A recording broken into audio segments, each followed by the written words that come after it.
Friends, దయ్యాలంటే భయం ఉన్న వాళ్ళు ఈ వీడియో స్కిప్ చేయండి. ఈ రోజు నేను చెప్పబోయే హారర్ స్టోరీ చాలా భయంకరంగా ఉంటుంది. దట్టమైన అడవి కొండల మధ్య ఒక చిన్న గ్రామం ఉంటుంది. ఆ గ్రామంలో ఉన్న ప్రజలంతా రాత్రి 9 కాగానే ఇంట్లో నుండి ఎవ్వరు బయటికి వెళ్లరు.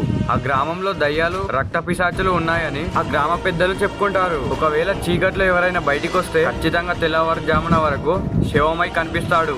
అయితే ఒకనాడు రాహుల్ అనే ఒక కుర్రాడు ఆ ఊరికి కొత్తగా వచ్చాడు. ఆ ఊరికి సరైన దారి లేకపోవడంతో వాహనాలు ఏవి ఊళ్ళోకి వచ్చేది కాదు. ఇక అతను గ్రామంలోకి వచ్చేసరికి చాలా చీకటి పడింది. గ్రామం అంతా నిశ్శబ్దంగా ఉంది. అదే సమయంలో అతనికి గజ్జల శబ్దాలు వినబడ్డాయి. ఏంటా అని తిరిగి చూసేసరికి ఒక మహిళ దీపం పట్టుకొని శ్మశానం వైపు వెళ్లడం గమనించాడు. ఆ దృశ్యాన్ని చూసిన రాహుల్ కి ఏం చేయాలో అర్థం కాలేదు. ఆ మహిళ ఎర్ర చీర కట్టుకొని చూడడానికి చాలా భయంకరంగా ఉంది. రాహుల్ కూడా ఆమెను వెంబడిస్తూ వెళ్ళాడు. శ్మశానంలో ఇంకా చాలా ఆత్మలు ఉన్నాయి. అసలు ఏం జరుగుతుందో రాహుల్ కి అస్సలు అర్థం కావట్లేదు. ఒక్కసారిగా కళ్ళు తిరిగి పడిపోయాడు. లేచి చూసేసరికి ఏదో విచిత్రమైన ముగ్గులో కూర్చొని ఉన్నాడు. అయితే అస్సలు కథ ఇప్పుడే మొదలైంది.